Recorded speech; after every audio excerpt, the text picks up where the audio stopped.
Students, आज हम पढ़ने जा रहे हैं इम्पेरेटिव वाक्य की passive voice. Active passive voice में हम लगातार जो है आपको पढ़ा रहे हैं, तो आज इम्पेरेटिव वाक्य की पैसिव वॉइस हम पढ़ाएंगे।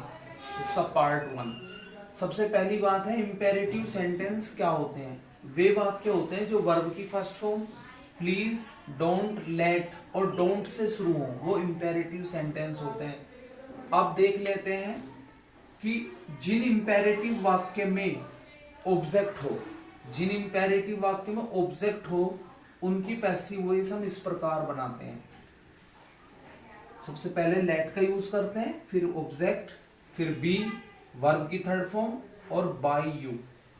अब ध्यान रखेंगे कि ऑब्जेक्ट जो है कैसे पहचान करेंगे आप ऑब्जेक्ट। तो स्टूडेंट्स, स्थान को छोड़कर, मैंने लिखा भी है, स्थान को छोड़कर यानी कि प्लेस, स्थान को छोड़कर जो वर्ब के बाद आएगी वही ऑब्जेक्ट होता है। स्थान को छोड़कर जो भी वर्ब के बाद आता है वो ऑब्जेक्ट होता है। और मैंने नोट भी दिया है आपको, वर्ब प्रेपोजिशन व लेट के बाद हमेशा ऑब्जेक्ट ही आता है। तो चलते हैं इसके फर्स्ट क्वेश्चन पर। डू इट, ये सेंटेंस वर्ब की फर्स्ट फॉर्म से शुरू है। डू वर्ब की फर्स्ट फॉर्म है, तो वर्ब की फर्स्ट फॉर्म से शुरू है, इसलिए इंपेरेटिव सेंटेंस है। तो जब आप इसकी पैसिव वॉइस बनाएंगे तो सबसे पहले आप जो इसका रूल है लेट का यूज करेंगे, लेट। उसके बाद ऑब्जेक्ट का यूज कीजिए, इट। उसके बाद बी का यूज करेंगे, वर्ब की थर्ड फॉर्म, डू की थर्ड फॉर्म, डन, और बाय यू का प्रयोग कर देते हैं। चलते हैं नेक्स्ट एग्जाम्पल पर। प्ले अ मैच, वर्ब की फर्स्ट फॉर्म से शुरू है तो इंपेरेटिव सेंटेंस है, तो हम सबसे पहले लेट का यूज करेंगे, फिर हम ऑब्जेक्ट का यूज करेंगे, क्योंकि वर्ब है, वर्ब के बाद हमेशा ऑब्जेक्ट आता है, अ मैच। फिर हम बी का प्रयोग करेंगे, प्ले की थर्ड फॉर्म प्लेड, और बाय यू। चलते हैं नेक्स्ट एग्जाम्पल पर। डोंट, सेंटेंस डोंट से शुरू है, तो स्टूडेंट्स डोंट से शुरू है तो ये इंपेरेटिव सेंटेंस है।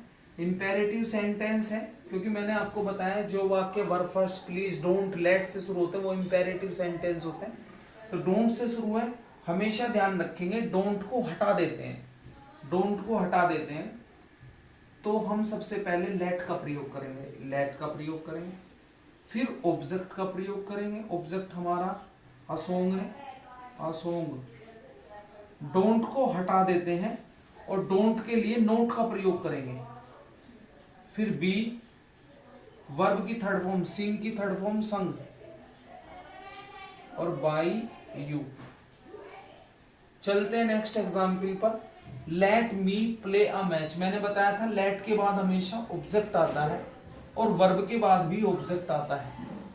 तो सबसे पहले हम लेट का प्रयोग करेंगे, फिर हम ऑब्जेक्ट का प्रयोग करेंगे। ऑब्जेक्ट हमारा अ मैच है क्योंकि वर्ब के बाद ऑब्जेक्ट आता है, लेट अ मैच। उसके बाद हम यूज करेंगे अपने रूल के अकॉर्डिंग बी, प्ले की थर्ड फॉर्म प्लेड, तो let a match be played by object me, क्योंकि बाई जो है वो आपकी प्रेपोजिशन है और बाई के बाद हमेशा ऑब्जेक्ट का ही प्रयोग करेंगे।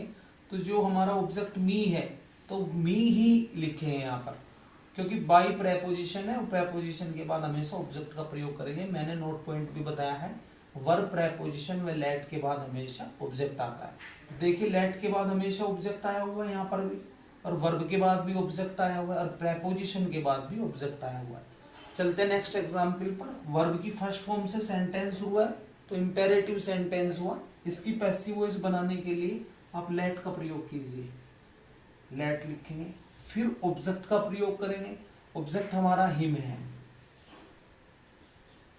क्योंकि लेट के बाद हमेशा ऑब्जेक्ट आता है। उसके बाद बी का प्रयोग करेंगे, लेट हिम बी, फिर हम वर्ब की थर्ड फॉर्म का प्रयोग करेंगे। टेल की जो थर्ड फॉर्म होती है वो टोल्ड होती है, लेट हिम बी टोल्ड, और इन्फिनिटिव को ऐसे ही लिख देंगे, टू प्लस वर्ब फर्स्ट। तो इस तरीके से ये फर्स्ट की पैसिव वॉइस बताई है। नेक्स्ट अगली बार मैं आपको पार्ट सेकंड की पैसिव वॉइस बताऊंगा। तो स्टूडेंट्स अब हम चलते हैं पार्ट 2 पर, इंपेरेटिव वाक्य की पैसिव वॉइस पार्ट 2। तो सबसे पहले देख लेते हैं इंपेरेटिव की डेफिनेशन। जो वाक्य verb first please don't let से शुरू होते हैं वो इंपेरेटिव सेंटेंस होते हैं। आपको याद रखना है कि जिन इंपेरेटिव वाक्यों में ऑब्जेक्ट नहीं होता उनकी पैसिव वॉइस हम इस प्रकार बनाते हैं। तो आप ध्यान रखें कि जो स्थान होता है प्लेस, वो ऑब्जेक्ट नहीं होता, स्थान ऑब्जेक्ट नहीं होता। दूसरा पॉइंट, लेट और प्लीज हमेशा प्रार्थना रिक्वेस्ट प्रकट करते हैं। देख लेते हैं इनके रूल। फर्स्ट रूल है वर्ब की फर्स्ट फॉर्म है तो यू आर ऑर्डर्ड टू से बदलेंगे, क्योंकि जो वर्ब फर्स्ट होती है वो सलाह भी देता है और आज्ञा भी देता है। प्लीज है तो वो प्रार्थना प्रकट करता है, ऐसी स्थिति में यू आर रिक्वेस्टेड टू में बदलेंगे। डोंट मना प्रकट करता है, यू आर फॉरबिडन टू में बदलेंगे। ऑलवेज और नेवर सलाह प्रकट करते हैं, यू आर एडवाइज टू में बदलेंगे। टू के बाद हमेशा वर्ब की फर्स्ट फॉर्म का प्रयोग किया जाता है। देख लेते हैं बच्चों इसका पहला एग्जाम्पल। नोट पॉइंट में देखेंगे प्लीज व डोंट को हटा देते हैं। अब आप देखो पहला एग्जाम्पल है प्ले इन द फील्ड। तो वर्ब की फर्स्ट फॉर्म से शुरू है तो सेंटेंस इंपेरेटिव हुआ। अब देखो फील्ड जो है वो स्थान है, तो जो फील्ड है वो स्थान है, इसलिए ये ऑब्जेक्ट नहीं है। ऑब्जेक्ट नहीं है तो ये वर्ब की फर्स्ट फॉर्म से शुरू है। फर्स्ट रूल में देखो वर्ब की फर्स्ट फॉर्म है तो यू आर ऑर्डर्ड टू तक सेंटेंस को लिख देंगे। यू आर ऑर्डर्ड टू, और फिर सेम सेंटेंस ऐसे ही लिख देंगे। फिर समझिए सेंटेंस वर्ब की फर्स्ट फॉर्म से शुरू है इसलिए ये इंपेरेटिव सेंटेंस है। फील्ड हमारा जो है वो स्थान है, स्थान ऑब्जेक्ट नहीं होता, इसलिए हम ये रूल यूज करेंगे। वर्ब की फर्स्ट फॉर्म है तो you are ordered to, you are ordered to same लिख देंगे, you are ordered to. Sentence बाकी को ऐसे के जो का त्यों लिख देंगे। Play in the field. चलते हैं नेक्स्ट एग्जाम्पल पर। प्लीज, सेंटेंस प्लीज से शुरू है तो प्रार्थना प्रकट कर रहा है, प्रार्थना प्रकट कर रहा है। तो आप देखेंगे रूल सेकंड में प्लीज है तो यू आर रिक्वेस्टेड टू का यूज करेंगे, प्लीज को हटा देंगे क्योंकि रूल में है प्लीज व डोंट को हटा देते हैं। तो लिखेंगे you are requested, you are requested to, और प्लीज हटा देंगे, सेंटेंस लिख देंगे कम हेयर, कम हेयर।